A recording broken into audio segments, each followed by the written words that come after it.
This is Tibet in the 1930s, a beautiful isolated land high up in the mountains of the Himalayas, surrounded by the empires of Britain and China, and yet still almost completely untouched by the outside world. Tibet is now most famous for its leader, the Dalai Lama, who was forced into exile nearly 50 years ago.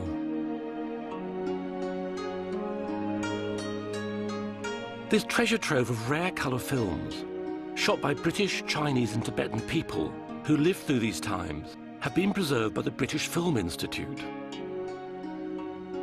These films allow us a glimpse into a world which has almost entirely disappeared, to a time before the Dalai Lama and his people lost their country.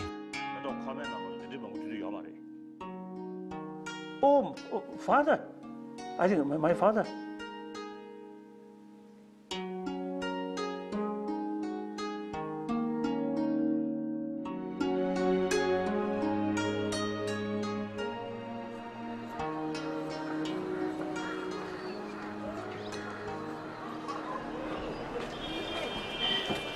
It's now impossible to tell the story of Tibet in Tibet because since the Chinese invasion of 1950, it's become a criminal offence to even discuss Tibetan independence in territory controlled by China. So, to tell the tale of the lost world of Tibet, I've had to come to another country. I've come to India. The Dalai Lama escaped here in 1959 and, along with the Tibetan government in exile, is based here in McLeod Ganj. To understand how Tibet was lost, why the Dalai Lama must live in exile, we have to look back to a time when Tibet was a free nation.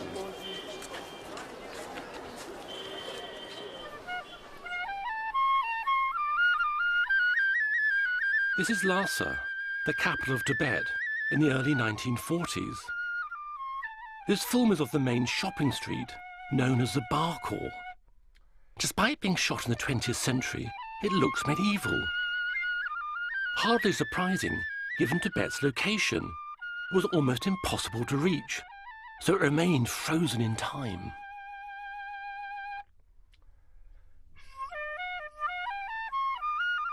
Namgyal Takla lived in Tibet in the 1940s. We had the huge mountains surrounding Tibet, and then we were inside this mountain, isolated. And we had the big Russia, China, Britain around us. And it was the policy to be kept, this country to be kept a buffer state, a sort of a zone where the big powers will not meet. And it was, we lived in the 20th century, we maybe have lived like we were in the 16th century. Tibetan society was both feudal and deeply religious. Buddhism had a profound effect in shaping its culture and traditions. Ruled by a dual system of aristocratic families and Buddhist monks, the government's main function was to maintain the religious state.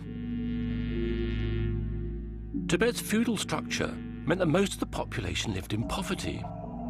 Any attempts to modernize or invite foreign influence were resisted by the conservative and profoundly religious outlook.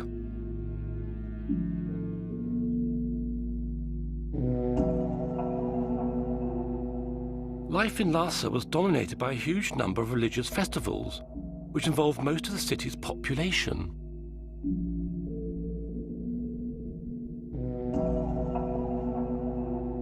"68 days of the year were taken up with festivals. Since the Chinese occupation of Tibet, all of these festivals have been banned.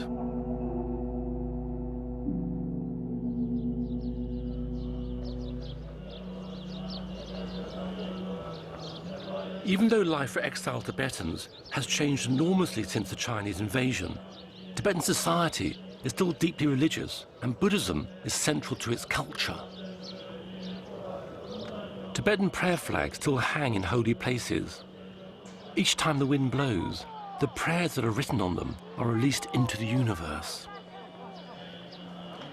Their colors are symbolic. They represent water, fire, earth, and air.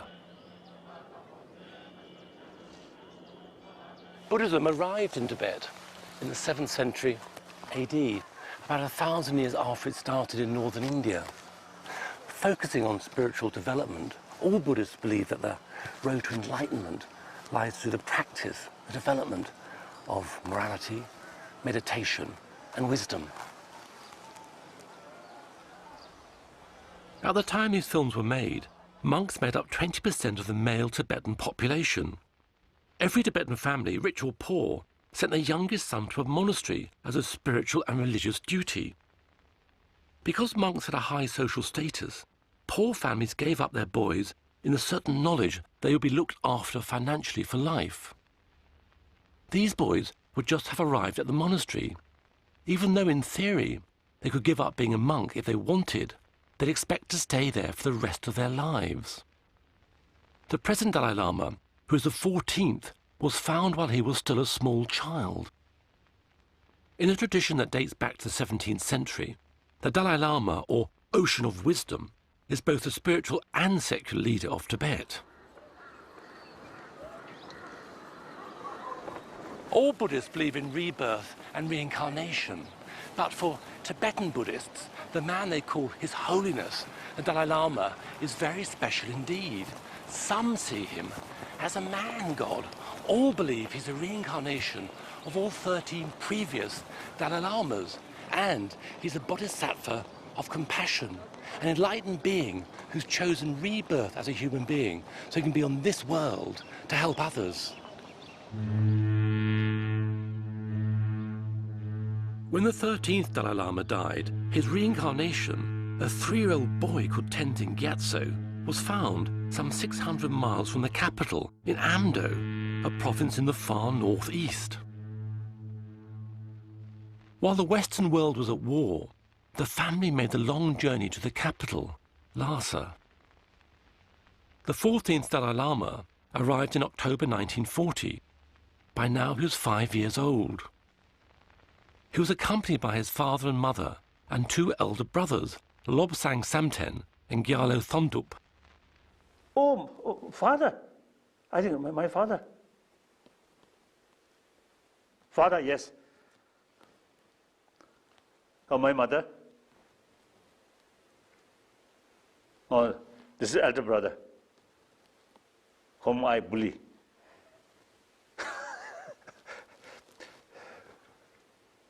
My mother, very, very gentle.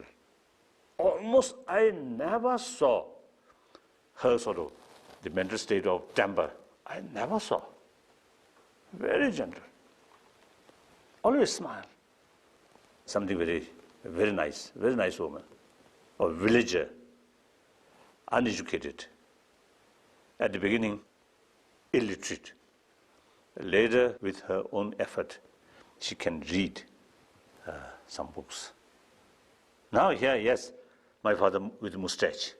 He very much interest keep his mustache very, how to say, very organized way. No, not like that. So he used, of course, our family from time to time eating meat with bone. So every time from the bone, there is something, what called marrow or something. Oh. So see, he usually used to put on his mustache, then do like that.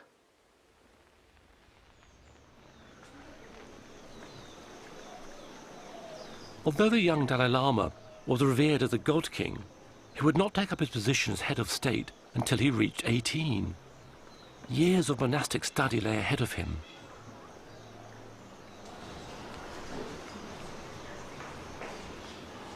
Buddhism involves training, transforming the mind so as to have a full understanding of the true nature of existence, to gain happiness and ultimately to achieve spiritual enlightenment.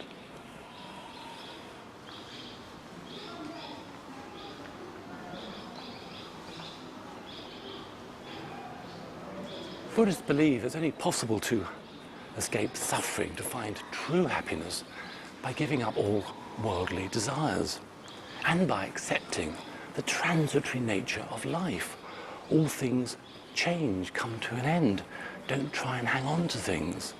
Also, one has to understand that all one's actions, one's karma, have consequences for good or for ill. If you do good things, then you get merit and, I suppose, hurtle towards your own enlightenment. But more to the point, do good things and the world benefits. You put positive energy out into the world.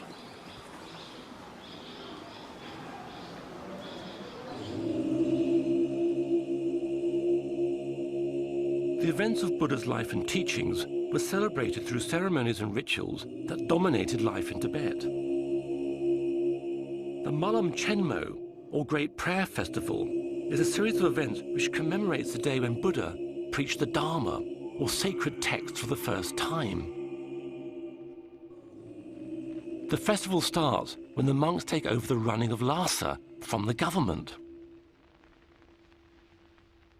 The proctors of the Drepan monastery arrive carrying heavy silver maces to demand that power is handed over to them by the Kashag, or parliament. Their attendants ceremonially throw down the whips of the city magistrates and bow to the proctors to formalize the handover.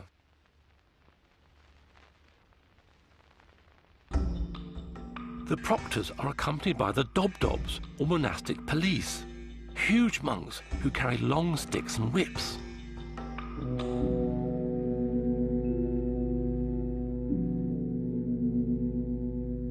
Wearing padded robes, their job is to intimidate and control the crowd of 20,000 monks who flood the city for the festival.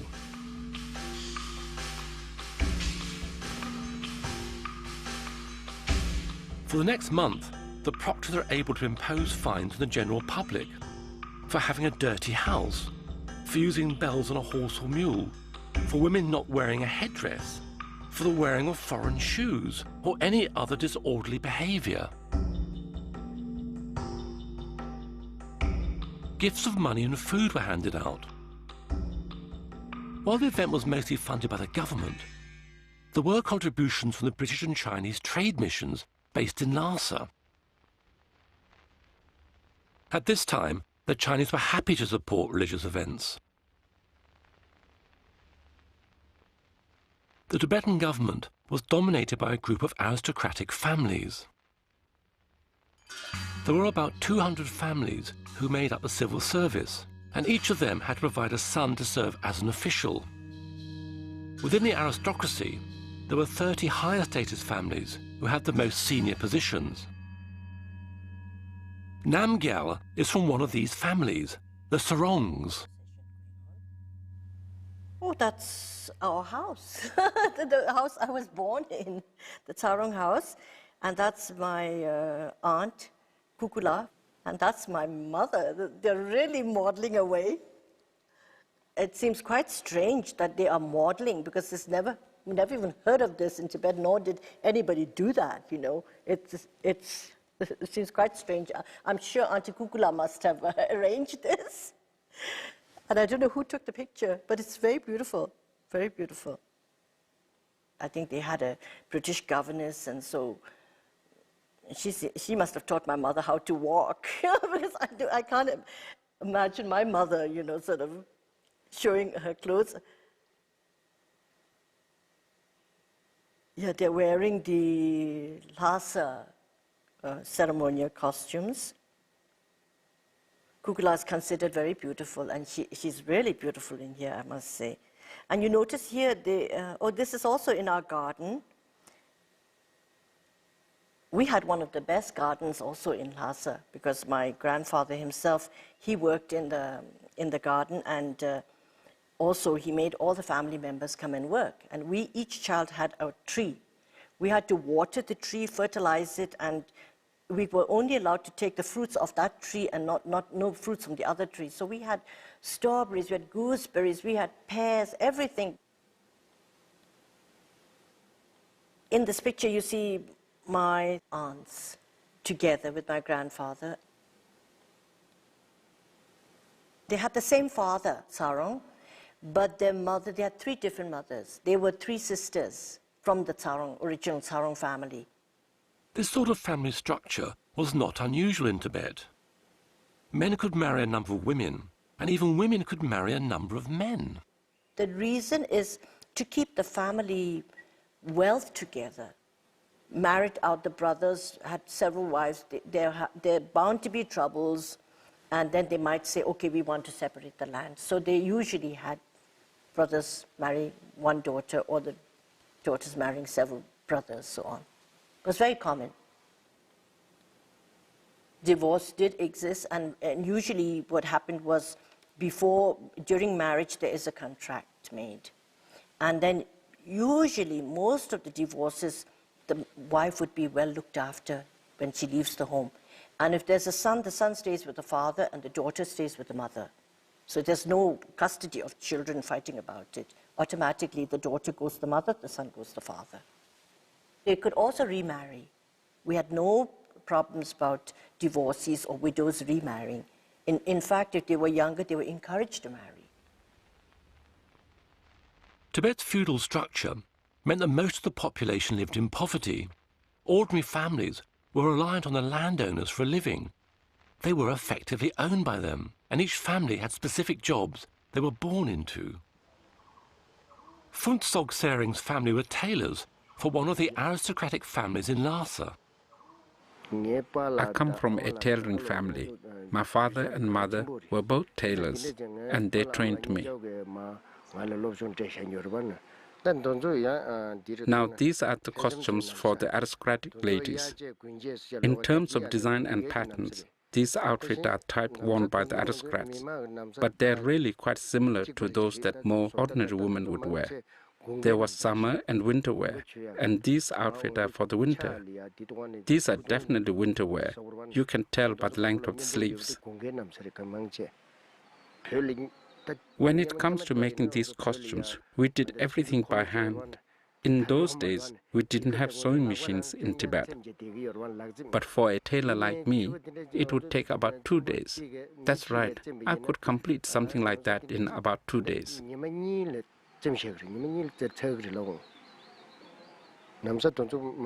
These are the costumes of the Kashak, and they are relatively easy to sew. All of the aristocrat costumes were made of brocade, but the type of brocade, in terms of color, shine, pattern, and quality, would again depend on their rank. If we were making something for government civil servant, the design and pattern would depend completely on their rank and status. Shuo Lobsang Darji was a junior rank civil servant in the early 1950s. The higher ranked officials had a huge number of costumes they had to wear, while the lower ranks had far fewer. One of the original ancient costumes that was traditionally worn on official occasions is called the Galu costume. And I have worn that costume myself. I was one of the lowest ranks, like the 6th or 7th grade, and we all wore the Galu. It was the same color for everyone. But for day-to-day wear, I wore the native Nambu outfit, which was made of black or brown woolen cloth. A unique feature of the costume was the yellow hat called a bokto, which was worn by every grade of civil servant. As for the length of our hair, everybody just let it grow.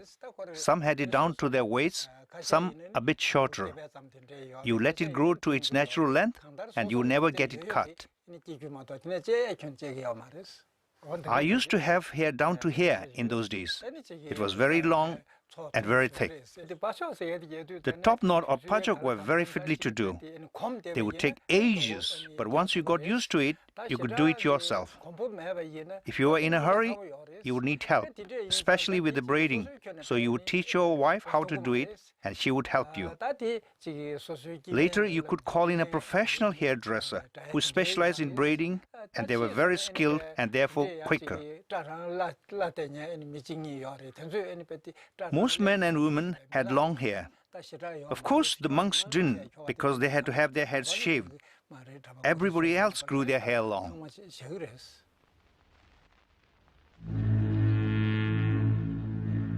this massive civil and monastic bureaucracy within Lhasa was about to be led spiritually, if not politically, by the 5-year-old Dalai Lama. Before his official enthronement, he stayed at the summer palace, the Norbalinka. At first, his family were also allowed to stay there too, before he began his new life. Of course, at that time, my mother and father and my elder brother remain or stay with me. Then mother and father, I think every day used to come to see me. And also I also used to visit to their home. I enjoy my native village's food. While pilgrims came from all over Tibet, foreign dignitaries also paid homage to the God King.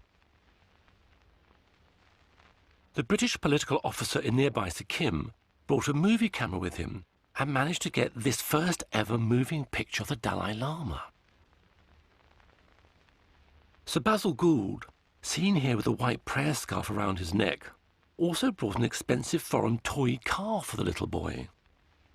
But already his status set him apart from other children, and only his older brother, Lobsang, was allowed to test drive it. Oh, this is my brother, elder brother. So the people felt if I handle maybe too risk, so my elder brother, let him, you see, play. Sometimes I feel a little jealousy.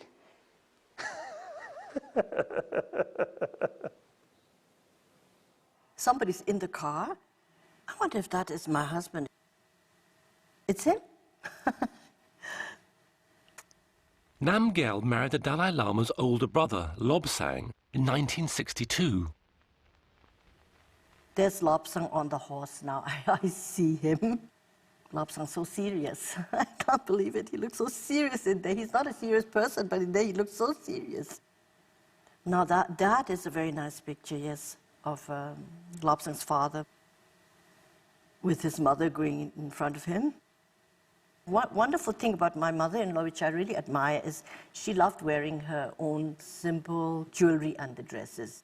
She was a wonderful person, very simple, and from a small village, but she was sort of always so kind to everybody. If somebody, a beggar, came to the home and asked for something, she'll ask the cook to please feed the person, whoever it was. And she was really kind to everybody. Wonderful person.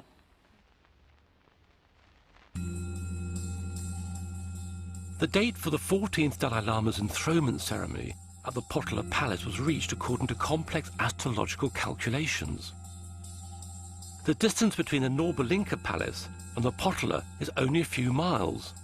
The Dalai Lama will be accompanied on this short journey by the whole of his monastic and civil retinue. The 13-story Potala was originally built in the 7th century. It's a quarter of a mile long with over 1,000 rooms. It was the winter residence of the Dalai Lama, a center for religious worship and training, as well as housing Tibet's government and huge civil service. Tenzin Gyatso was enthroned as the 14th Dalai Lama on the 22nd of February, 1940. A life of austerity and strict scholarly pursuit began for the 5-year-old and his brother Lobsang. Well, I think for him, being a normal child and then suddenly becoming a monk and then coming up to Lhasa with His Holiness and leaving the parents and then suddenly going into this huge Potala palace and living there amidst the older monks who can be quite strict. And he used to often tell me it wasn't that pleasant there. The elder brother stay with me. We always play. And sometimes I bully on him, although he's older than me. He used to talk about His Holiness being quite naughty and mischievous. And then when he was naughty, his tutors used to frighten Lobsang. And then he said, then His Holiness used to get into a lot of very nice games, running around, and then feeding the birds outside on the roofs. That was the greatest fun. Here were these two little boys with the older attendants and huge dark rooms, and it was very frightening for them. And I mean, coming from a village where you had a lot of running around, freedom, and then suddenly you are put there, it must have been quite intimidating for him. So then I think once a month, my mother came. So when my mother came, I feel very happy. Then my mother about depart, I feel little uncomfortable, little sad.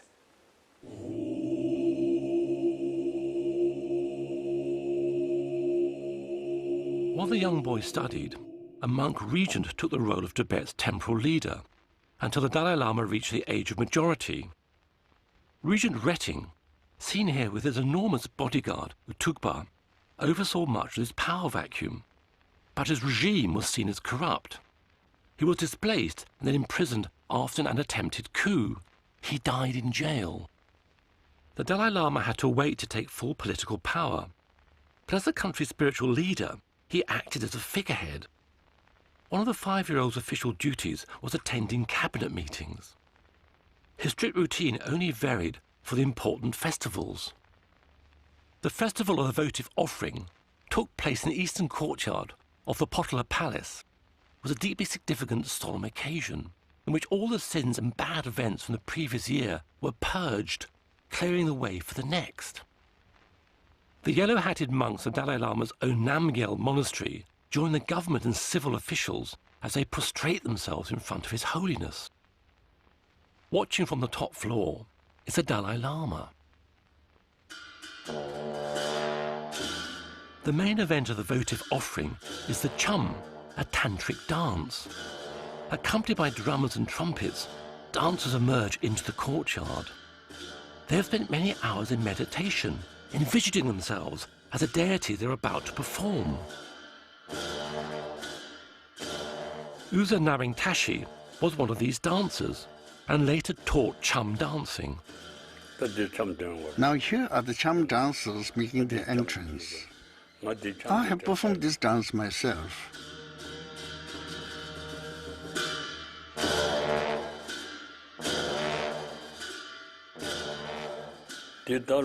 This is performed on the last day of the Tibetan calendar year.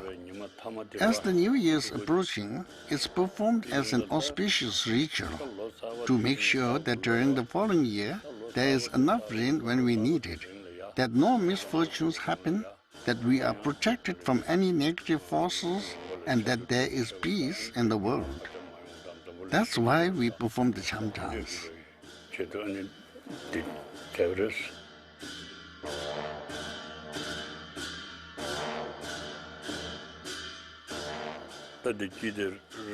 This one with the horns in the middle is the principal character of the Chum dance, the Tamjin Chogyal. Ringed around him are 22 black hat dancers and 16 masked dancers.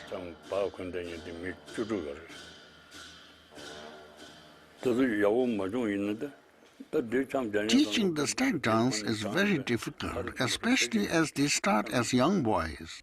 I found it very hard myself. Although he looked like an adult, he's actually a boy. He would probably be about 12, 13, or maybe even 14. I remember being very anxious and scared during the performance in case we made a mistake, because if you got anything wrong, discipline was very strict. Even if you made a tiny mistake, you'd be punished. Only young boys are agile enough to perform this. Your Chum teachers train you.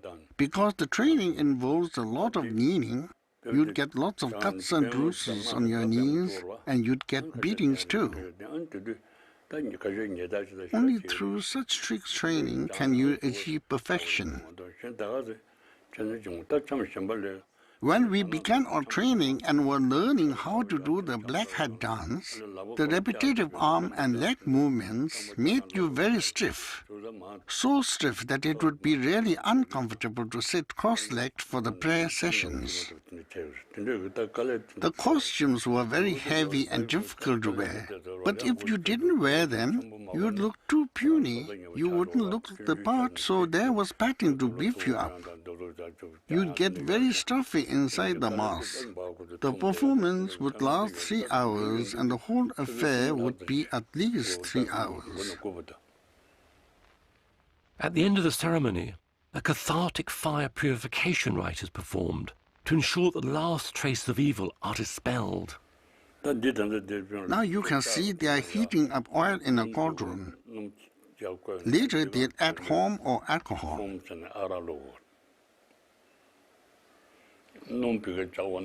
In this ritual, you fill a human skull with alcohol, and then you pour it into the boiling oil.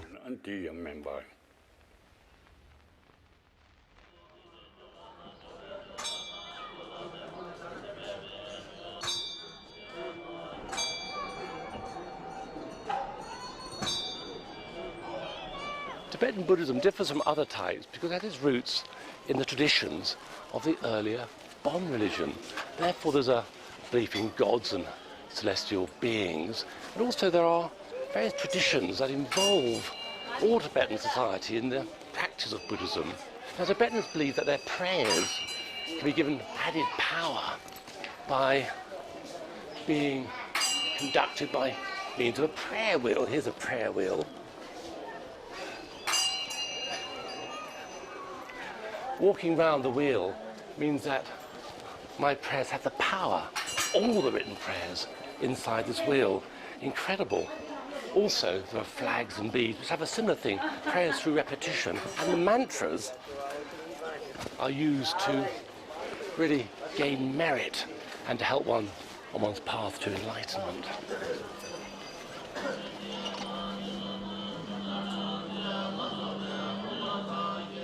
Prayer wheels can contain up to a mile of written prayers. They are symbolically recited with every turn. Pilgrims earn merit and concentrate their minds on the mantras they're reciting as the wheel turns.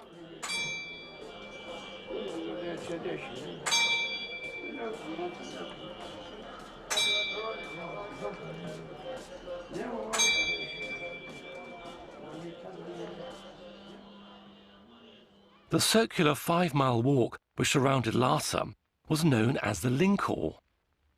On the festival days, pilgrims would start walking early in the morning. Artemisia, scrub rhododendron, and juniper twigs were burnt, and the air would be filled with incense. A new Lingkhor has been created at McLeod Ganj. It surrounds the Dalai Lama's own residence up there. This replaces the sacred path lost at Lhasa. Pilgrims now walk it. This is a particularly busy day. It's a festival day. These days, I say, they just walk it. In the past, pilgrims would prostrate themselves along the route, and that was done rather like this. One simply stops, says a prayer, and then one measures one's length on the ground, right way down to the bottom and up again. And so one goes, right around the path. I put my feet where my head was and down I go again. Difficult process, but it was to show respect and compassion for all thinking beings, to remove negative forces and to gain merit, to help one on one's path to enlightenment.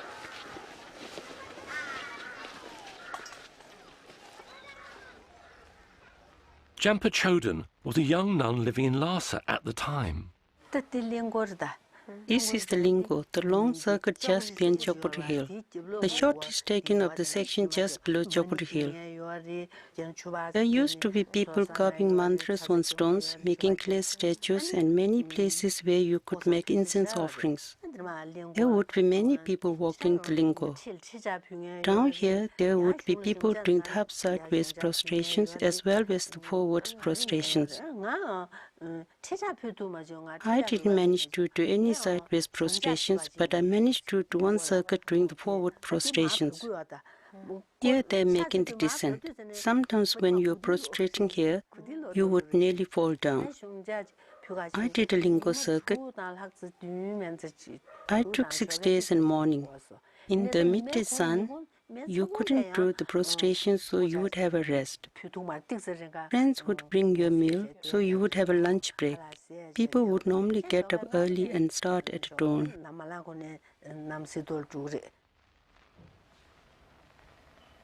Jampa Sultram and Tenzing Choni Tara also did the Lingkor circuit. When they used to do the old Lingkor circuit, it used to take about 2 hours. But during Buddhist festivals, people weren't satisfied with merely walking it. They would prostrate themselves all the way around. So, as we were talking about this yesterday, it turns out that we both happened to have done the full body length prostrations and made the full circuit. It would vary how long it would take to do the full body length prostrations, depending on the individual. The fast ones would do it in 3 to 4 days. Others might do it in short stages, so it would take about 7 to 8 days to do the full circuit. Wherever you ended the day, you'd leave a mark, and then you'd resume from there the next day. He said yesterday he did it in 4 days. The reason for doing the prostrations is to accumulate merit and to cleanse yourself of your negativities. It's an entirely spiritual activity.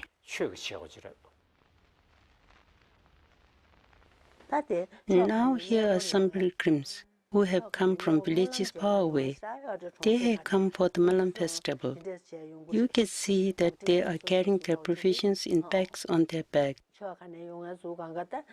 There were people coming from all different directions. Some would beg, some would offer prayers, and some would give alms to the beggars. One was free to do what one wished. You would give soup, tea, or money to earn merit.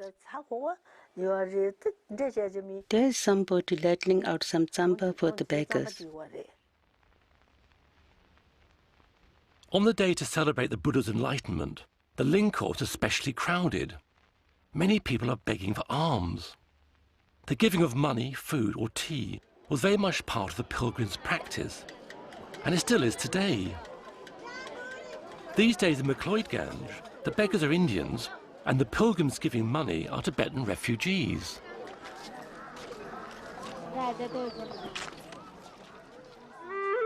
On festival days, the cabinet and senior civil officials also walked the Lingkor, but they would get very hot in their heavy ceremonial costumes, and so would stop off the British mission for a cup of tea.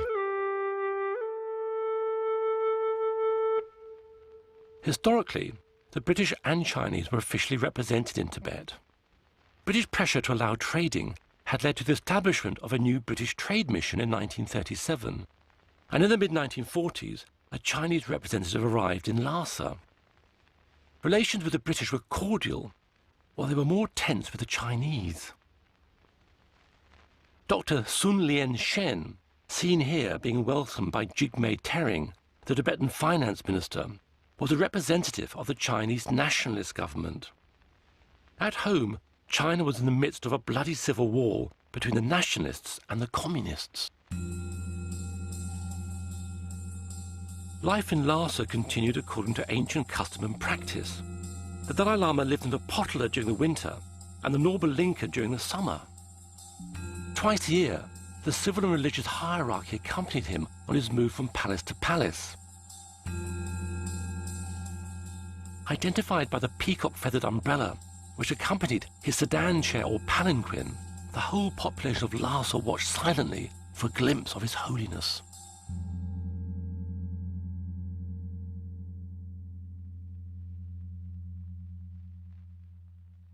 At the front of the procession, there would be the lower rank officials, and they would get higher and higher the nearer they got to His Holiness's palanquin. The front column are the monk civil servants in order of importance, up to the cabinet ministers who ride alongside His Holiness. Behind the palanquin are his two personal tutors, and then his immediate family members. The lay civil officials bring up the rear at the end of the procession according to one's rank and position. It was the same protocol as when you would have an official audience with His Holiness. As a junior civil servant, my turn would come somewhere at the very end.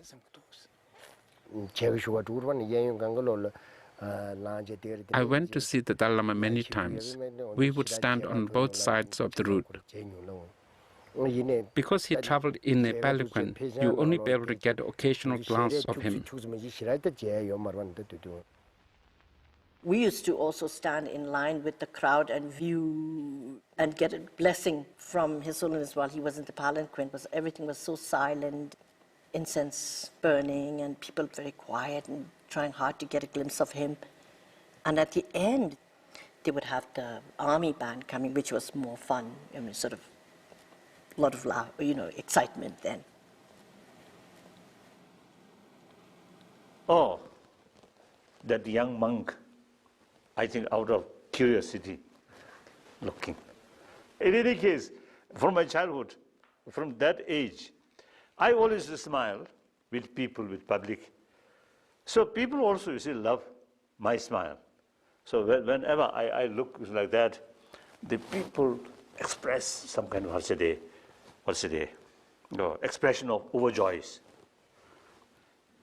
I think around 10 years old, around 10, when I look this, I feel the people consider or the reincarnation of High Lama, but actually that young boy, I think only play how to play. So there is big contrast.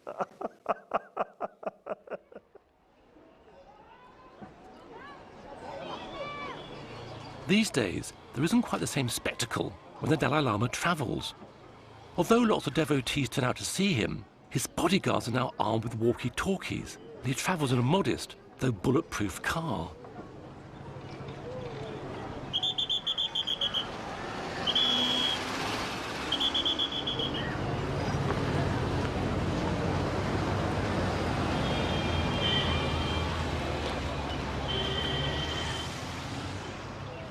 Tibetan Buddhists have retained much of their culture and religious practice since going into exile.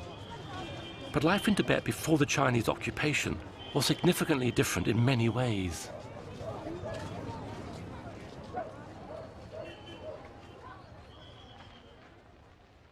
The Tibetan year is marked by many religious festivals.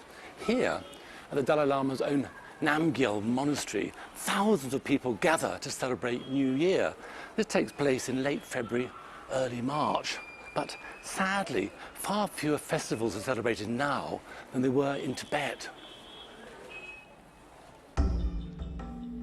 The King's New Year festival celebrates the Dalai Lama's position as the ruler of both church and state.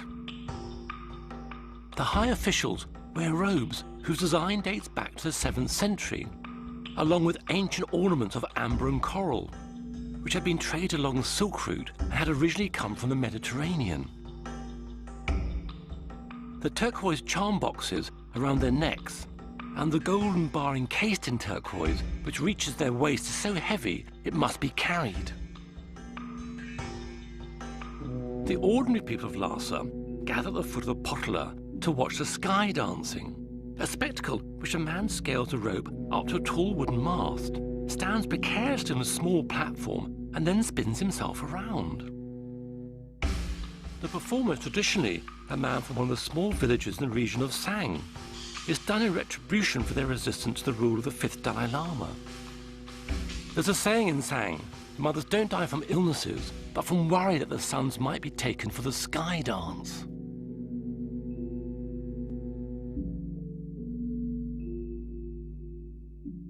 The casting out of the votive offering was one of the biggest and most elaborate of the celebrations. This ceremonial military maneuver was known as the coiling snake. With civil officials acting as marshals, 500 infantry in chain mail move in a zigzag formation, while another formation circles it. Seemingly chaotic, it was highly organized, and the troops rehearsed for months to perfect it.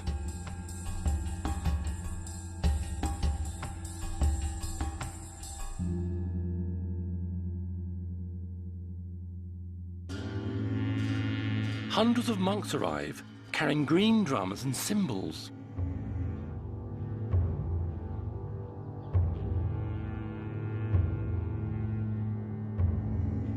Next, the Torma are brought out, tall sculptures which have a grinning skull on top and represent all evil spirits. Wearing an ornate headdress, the Nechung Oracle, a monk who is chosen for his psychic powers, appears in a state of possession. The Oracle's helmet and costume are so heavy that a medium can hardly walk in them when he's not in a trance-like state. He races around chaotically, chasing the Tormas into a clearing, accompanied by hundreds of monks and most of the population of Lhasa. When the Oracle arrives, he shoots a burning arrow into bonfires which contain the evil spirits, and they're set ablaze.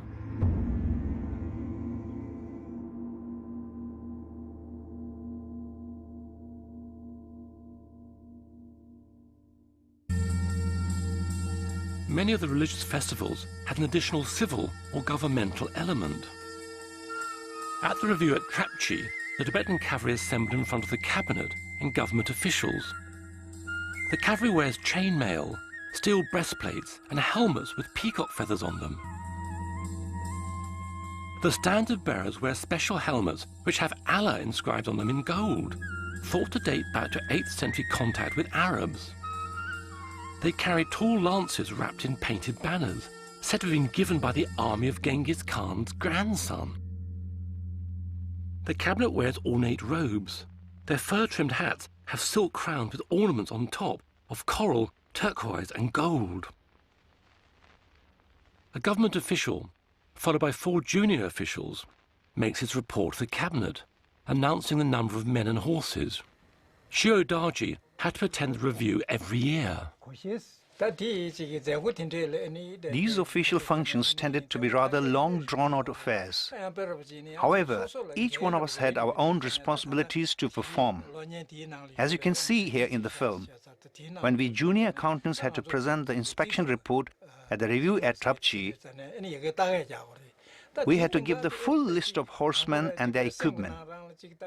So I had to feel very tense from early in the morning as I had to present the report aloud in front of a huge gathering of people. I would worry that I would make mistakes and embarrass myself, so I felt scared.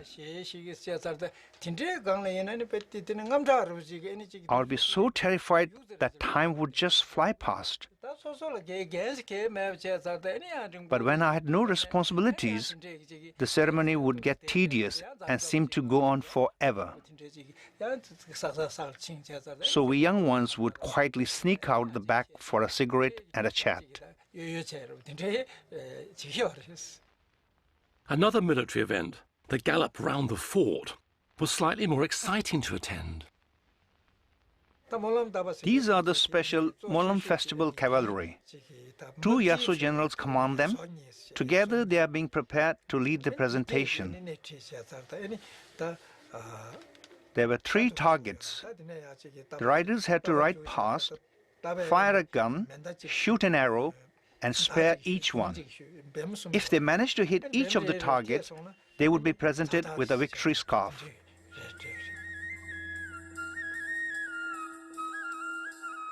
The targets are hung perilously close to the spectators' heads.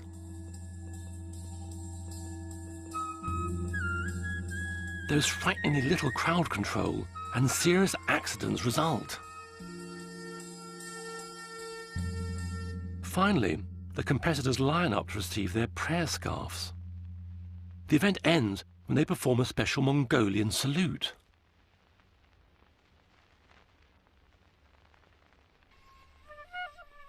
Other pursuits were more gentle. The people of Lhasa, rich and poor alike, took advantage of the summer festivals to enjoy their environment.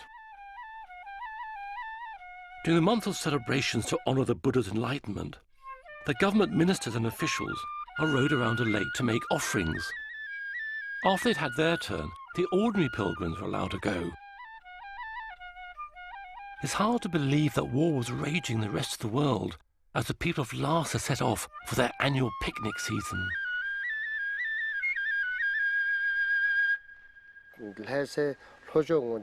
South of Lhasa, there were many parks. During the first 2 weeks in May, it was picnic season. The quality of the tent depended on how rich you were. Poor people would just rig up a sheet or a small tent, but everyone went. People might picnic for 1 day or for longer, but on the 15th, everybody would go to their local place of worship and then come to the picnic.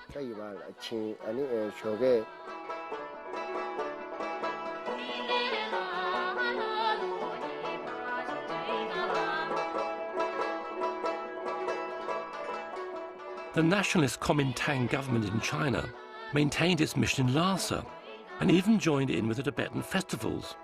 However, at home, the communists were growing in power and a civil war was raging. You see the flag there? It's the flag of the Chinese Kuomintang. In those days, the Chinese in Tibet were mainly the official representatives of the Kuomintang. The present Chinese hadn't arrived yet. Here you can see some people performing the incense burning ceremony. And here are some monks playing the long horns and the oboes. This is a group of Nangma musicians. They had their own musical association. I know one of them, the man wearing dark glasses. He's called Namgyal. He was a very well-known musician in Lhasa. He was a brilliant harmonica player. He also played the Tibetan lute and other instruments. He was blind, and that's why he wore dark glasses. Everyone knew him by his nickname, Namgyal, No Eyes.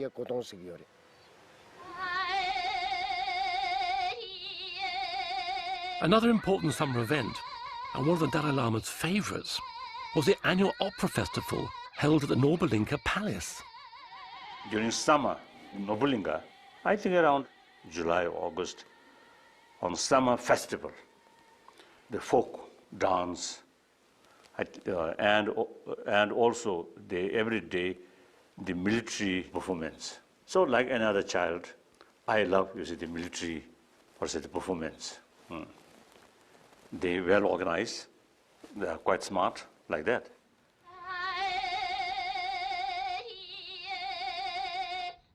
Opera, Tibetan unique opera is a play. So during that period, I have no lesson, free, holiday. Then my mother often come because during that period, my family stay in residence in Nobulinka. They stay there a few days. So I'm very happy.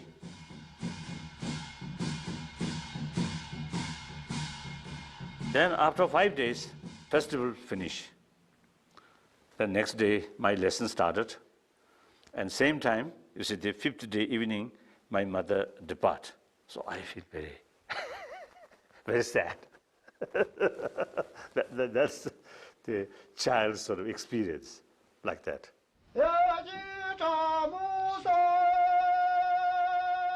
For the commoners in Lhasa, participation in some festival events was not really a matter of choice.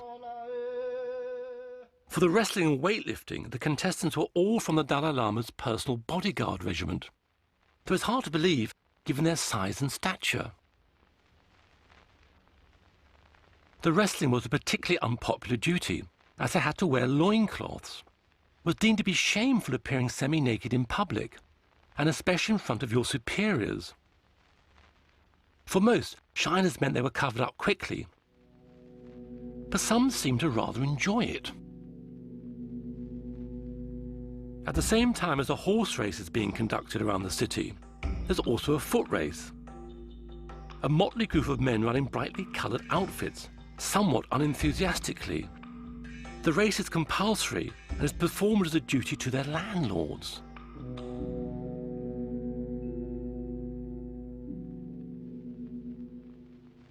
For the Tibetan aristocrats, there were lots of social events to attend at the British Mission, or Deki Linka. In true colonial style, tea was served and even darts were played. Summer was a period where everybody had a party to celebrate the summer and to be outdoors. This person playing the dart is my grandmother's youngest, one of the younger sisters. Delerapten, playing darts, yes. Now this looks like a party at the British legation or the British mission, Dikilinga, because it's a beautiful garden, and then the servant at the back, he's wearing the special costumes which the servants in the Sikkim royal family used to wear. So I think very much they wore this costume at the formal parties. And this looks very much like the senior, yes, it's the senior Mrs. Lalu.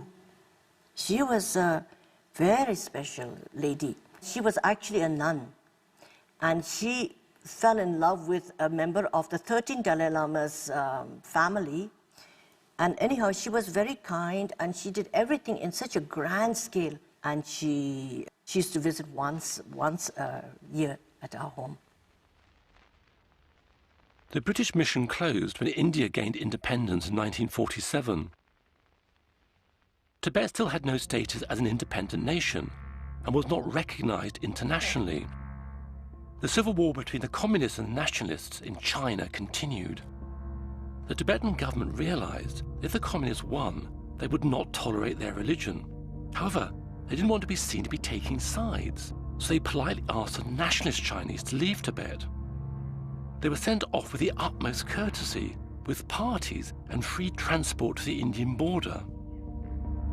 The small Tibetan army was reorganized, new regiments were formed, and they were re-equipped. In 1949, the Chinese Civil War ended, and the People's Republic of China was established under Mao Zedong's chairmanship. One of their first objectives was to bring Tibet back into what they called the motherland.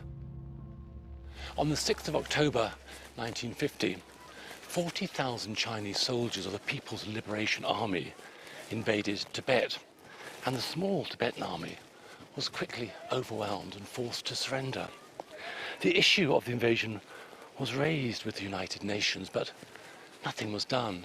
Indeed, the international community did shamefully little to help Tibet in its plight. So the Tibetans had nothing to do but to negotiate with the Chinese. To do this, they needed a sole ruler. And so Dalai Lama, still with 2 years of training ahead of him, was rapidly giving the power to rule in Tibet. Incredible this, a 16-year-old boy was suddenly made the temporal and spiritual ruler of Tibet. The teenager acted quickly and sent delegations to Britain and America, but it was the height of the Cold War, and they refused to help. The Chinese, however, were happy to talk. Fearful that Chinese troops would invade Lhasa, the Dalai Lama instructed Tibetan officials in Beijing to begin negotiations. The 17-point agreement, in which Tibet was defined as being part of the Chinese motherland, was signed in Beijing without the Dalai Lama's consent. The reunification, as the Chinese called it, was completed when the invading forces reached Lhasa in October 1951, and Tibet was conquered. Samdong Rinpoche was in Lhasa at the time. At that time, there are quite a sizable number of Chinese military personnel arrived in Tibet, and they have set up loudspeaker radio in Lhasa town.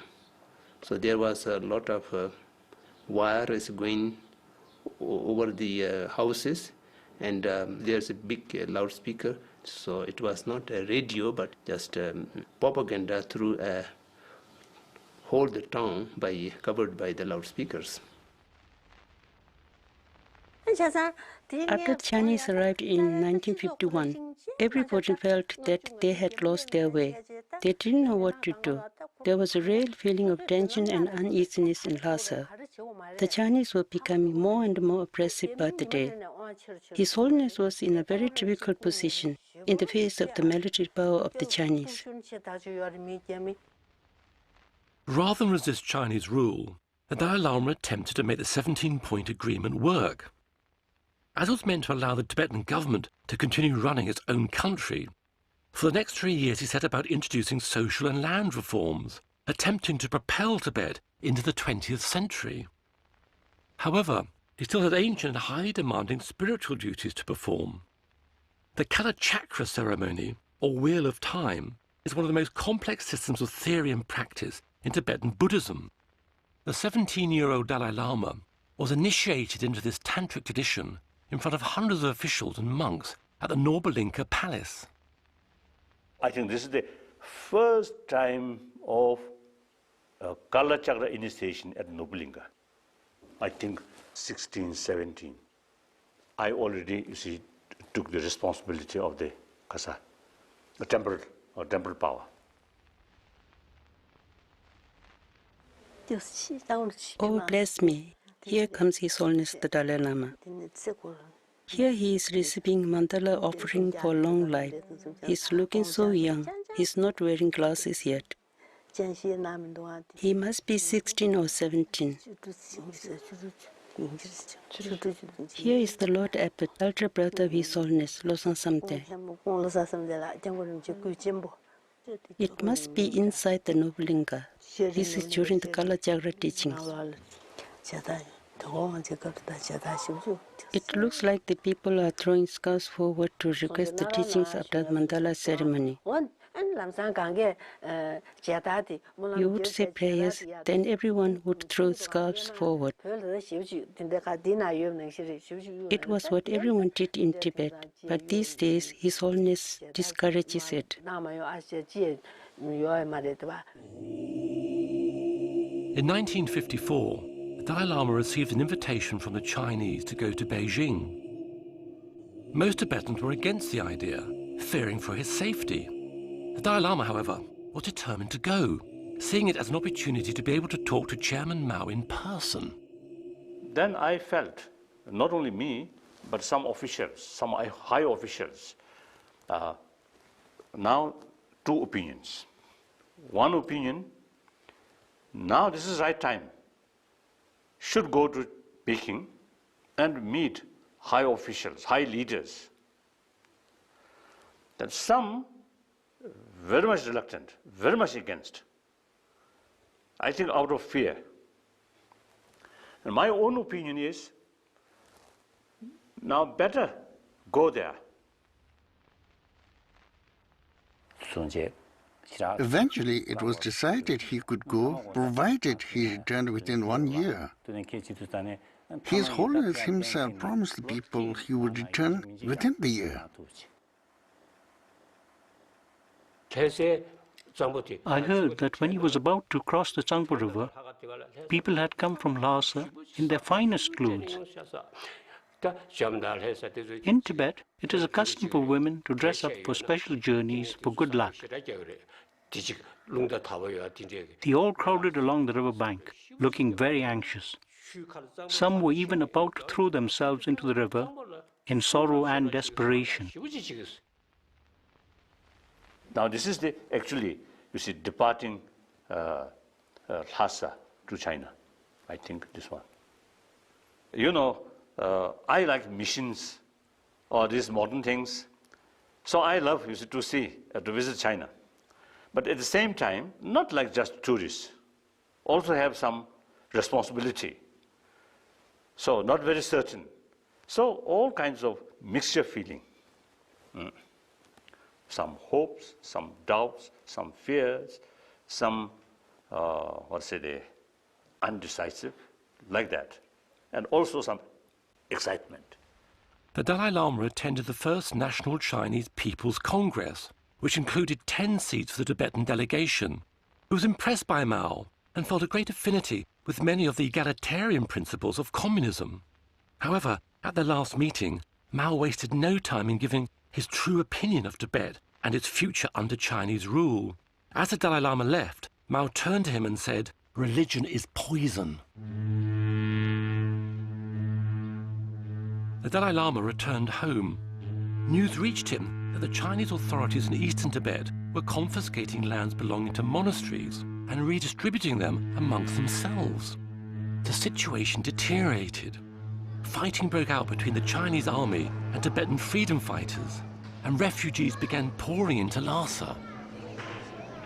In the midst of this tense atmosphere, the Dalai Lama still had to take his final monastic exams, the main focus of which were public debates.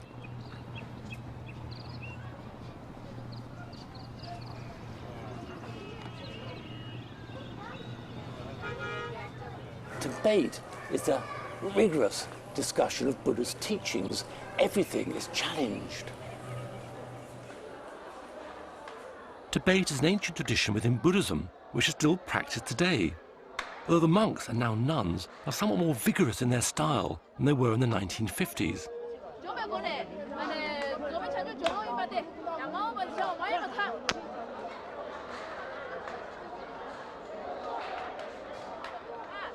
These monks are arguing over their personal interpretation of Buddhist texts. The skill is in arguing and using logic and your own analysis to back up your points. They are punctuated with claps to the hand. The respondent must then reply.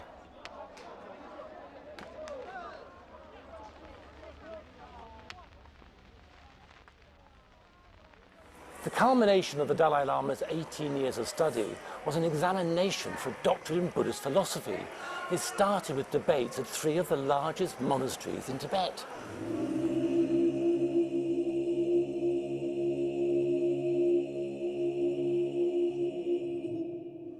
Drepung Monastery had 10,000 resident monks. 8,000 of them were squeezed into the square to see the Dalai Lama as he arrived with his retinue to take his first exam.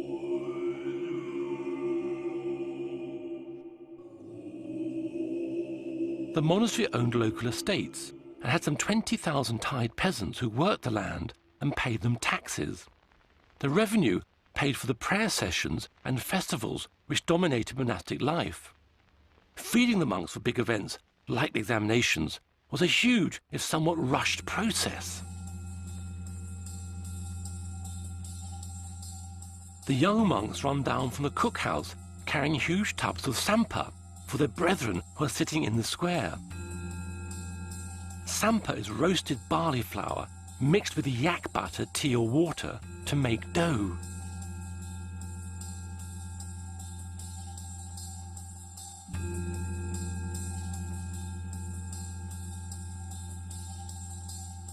To celebrate His Holiness's presence, the monks are also given prayer scarves, tea and money.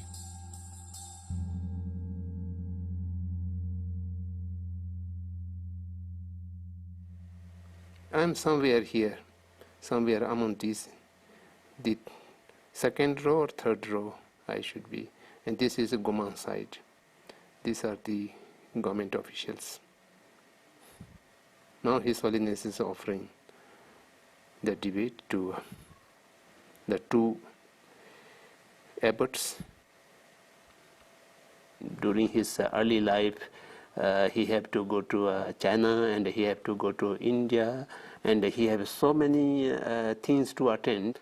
So then he did not have time to study. Oh, now this about top scholar, Mongolian, and also when he asked question very rapidly. So a bit more nervous.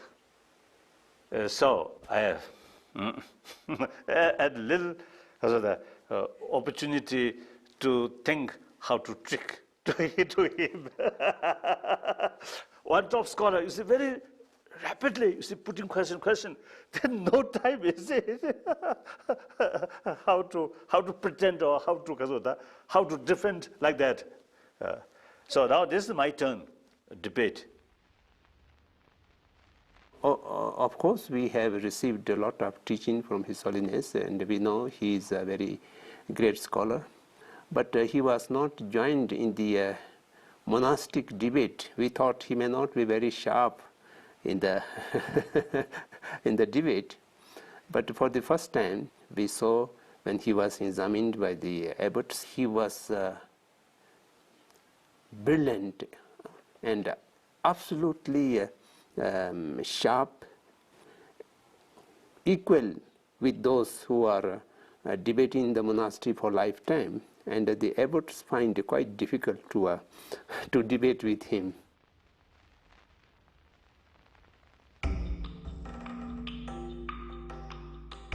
The next exam was at Sera Monastery. The whole of the Dalai Lama's government travelled with him, allowing him to consult with them about the growing tension in Lhasa.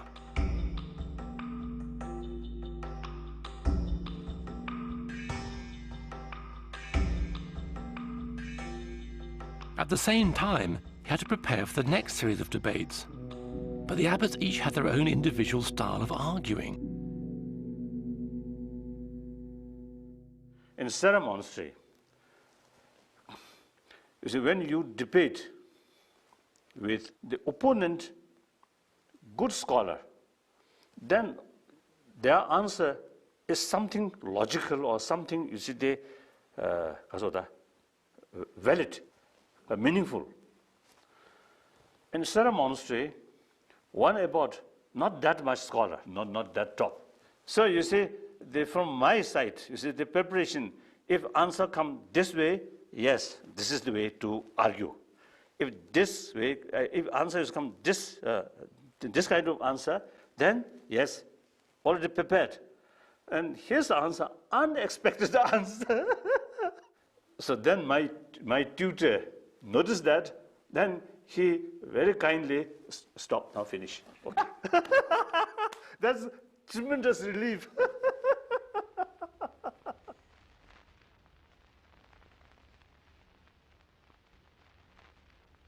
The last of preliminary exams was some distance from Lhasa, at Ganden Monastery. Ironically, the examinations at Ganden proved to be a brief period of respite for Dalai Lama. Thousands more refugees had fled the fighting in the east and arrived in Lhasa. A huge number are now camped around the outskirts of the city. Tensions with the occupying Chinese, who'd been in Tibet for about 9 years, were high. There were food shortages in Lhasa and rumours about massacres in eastern Tibet, and also rumours about the destruction of sacred sites. Meanwhile, the Dalai Lama still had his final exam to take. The Dalai Lama returned to Lhasa and continued to prepare for his final exam. Amidst increasingly disturbing reports of Chinese atrocities, he attempted to concentrate on his studies. He took solace in Buddha's teachings that one's enemy is one's greatest teacher and to have compassion for all sentient beings.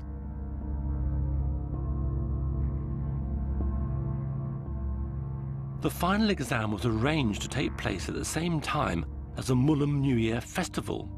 There were 30,000 monks in the city, and pilgrims were arriving from all over Tibet. The Jokang Temple was full to bursting. The cabinet, civil officials, and all the senior abbots and monks were present. At that time, things were very tense. On the one hand, a very solemn and grand ceremony was taking place. On the other hand, we were in a very dangerous and tense situation. There are a lot of rumors about danger to his security, and the threat perception was very high. And therefore, it was very tight security arrangements used to be there, and that was a bit annoying. And that was not a consonance with the monastic atmosphere. So a lot of soldiers with guns and very attentive and with walkie-talkies. These are not familiar with the people. So that was tense and also the joyful. These are going together. Gun emplacements were built. There were Chinese carrying rifles patrolling the rooftops opposite. Everyone, government officials, the clergy, the people, were there for the religious function of the 13th, but they saw clearly the Chinese soldiers walking around on the rooftops. I was involved in organizing the event. In this emergency situation, there was nothing we could do. We asked some of the Hmong officials to disguise themselves as ordinary people and mingle with the public and to act like spies. On the one hand, the ordinary people and the aristocrats were all dressed up in their finest. On the other, right next door, the Chinese were making elaborate military preparations, with soldiers carrying rifles as if they might attack at any moment.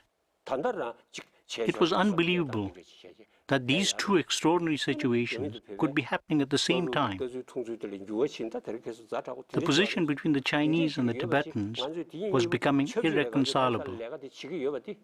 It was an incredible situation that was unfolding. If you had told an outsider, they wouldn't believe you. But that's how it was. One aspect, the whole atmosphere is so tense.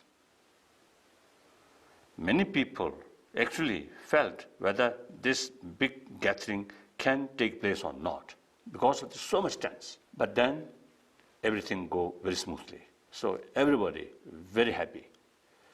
My final examination, successful. I think very successful.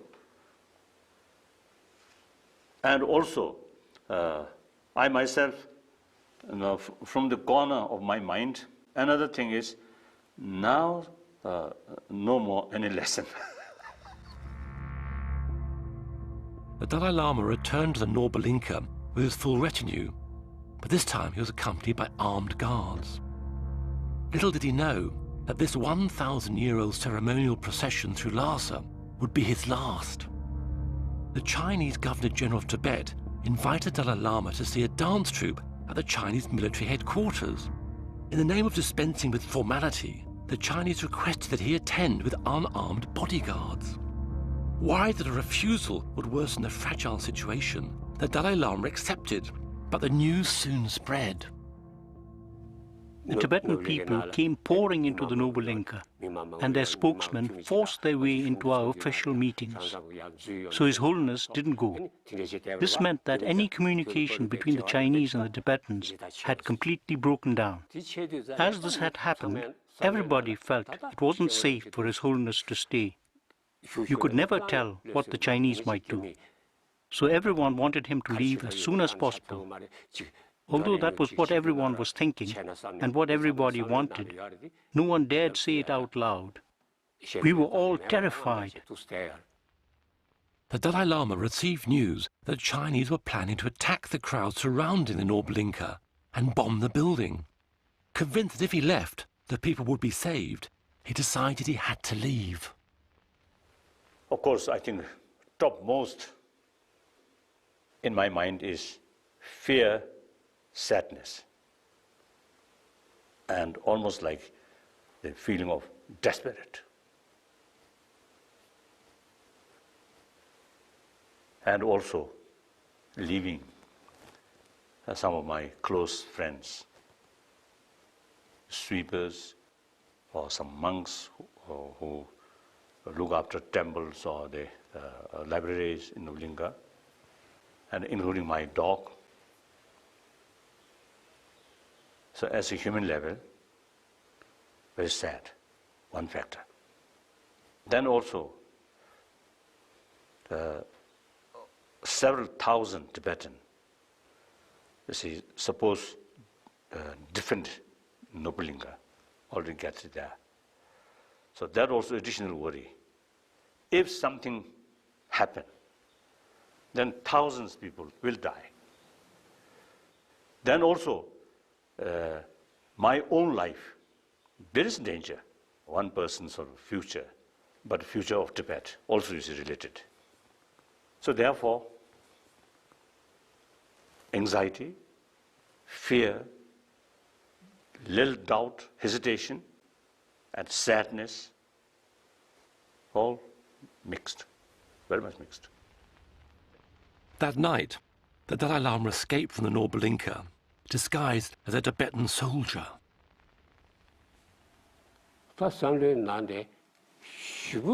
I had an indescribable feeling. On the one hand, I was exultant that His Holiness was able to leave. On the other hand, I was very sad when I saw him.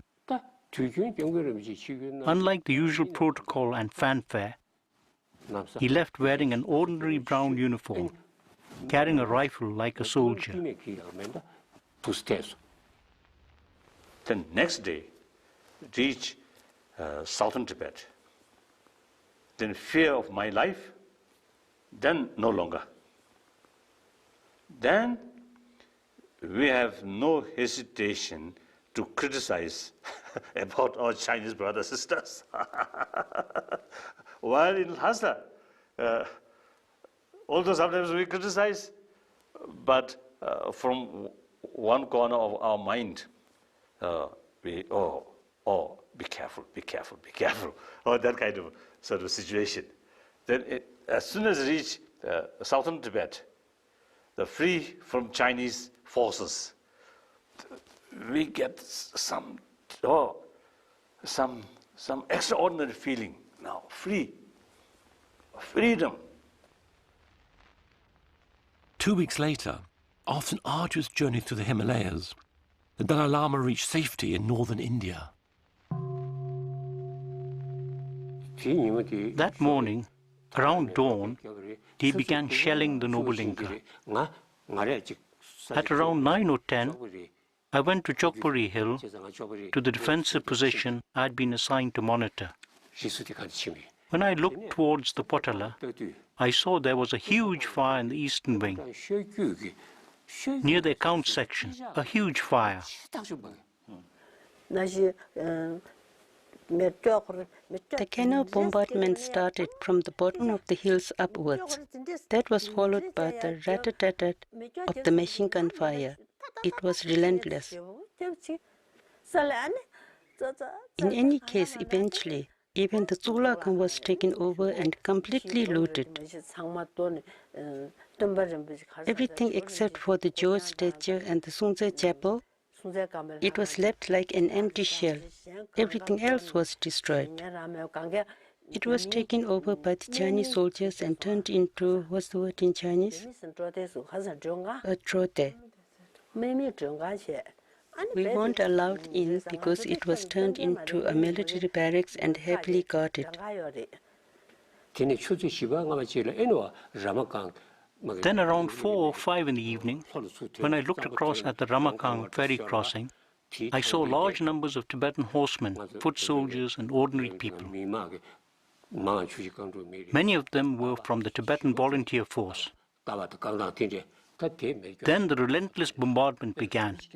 In the dust and smoke, I saw people and horses falling. The intense bombardment went on for about an hour or two. That day, over 1,000 of our people were killed. I saw it all with my very own eyes.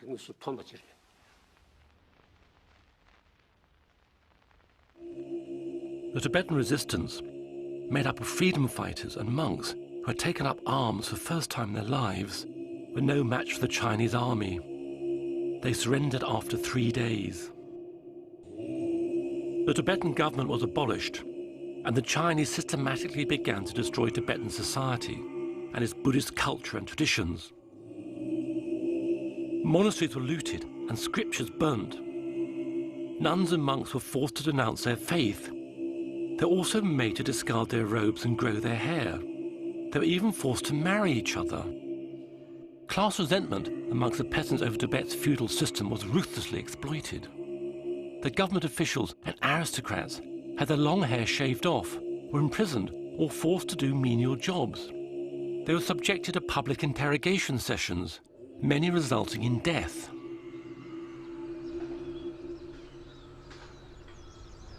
The Indian government granted the Dalai Lama political asylum, and 80,000 refugees escaped from Tibet to join him.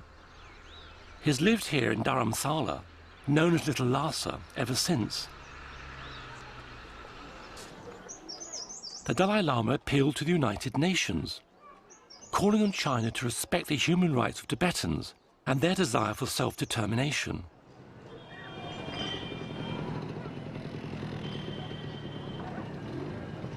Despite 3 resolutions adopted by the UN General Assembly, the fact that thousands of monasteries were destroyed and hundreds of thousands of Tibetans were imprisoned in labor camps, the international community refused to intervene.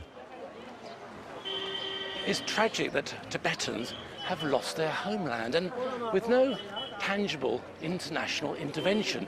But coming here, looking around, one can see that despite everything, Tibetans retain their sense of national identity, their culture, and their pride.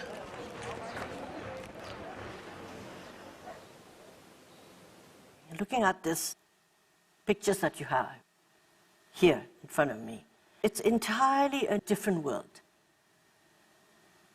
And it was, to me, it's very sad. For instance, like my grandfather wanted Tibet. I get very emotional to talk about Tibet, you know. My grandfather wanted Tibet to be with the outside world and to join the United Nations, to educate the Tibetans outside and to be with the modern world. But his visions and his wishes, and also his 13th Dalai Lama and the 14th Dalai Lama had a wish that we must have contact with the international world. But unfortunately, from our own side, we were so blind and we knew nothing of the outside world. We were just so engrossed in our little pond, you know, so we knew nothing, what was happening to the world, what could happen, and so we lost our country.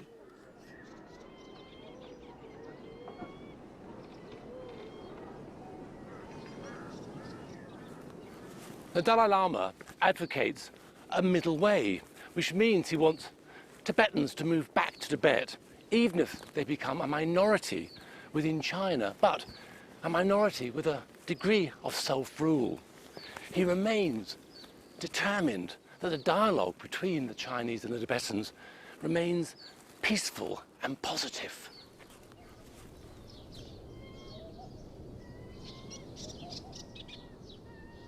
Middle approach is the best. So present Chinese government policy regarding different minorities, particularly regarding Tibet, is not healthy or not good for long run. So kind of new opinions as a result of better awareness now coming. So therefore, basically, I'm hopeful.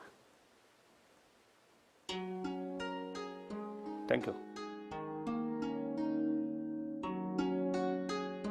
Phuntsog Tsering escaped to India in 1959. He is now the Dalai Lama's personal tailor. Shuo Lobsang Darji spent 15 years in a Chinese prison in Lhasa. He escaped to India in 1985 and became the Chief Justice Commissioner for the Tibetan government in exile. Usha Nawang Tashi escaped to India in 1959. He retired as a Chum teacher in 1990. The Venerable Jampa Sultram served 20 years in a Chinese prison in Lhasa. He escaped in 1980 and worked at Dalai Lama's private office. The Venerable Tenzin Chonyi Tara escaped from Tibet in 1959 and worked at the Dalai Lama's private office until he retired in 2003. Jampa Chodin was forced to give up being a nun and marry a monk. She escaped to India in 1984. Professor Samdong Rinpoche escaped to India in 1959. He is now the Prime Minister of the Tibetan government in exile. Namgyal Takla left Tibet in 1956. She's lived in Switzerland, America, and now India, working for the Tibetan government in exile.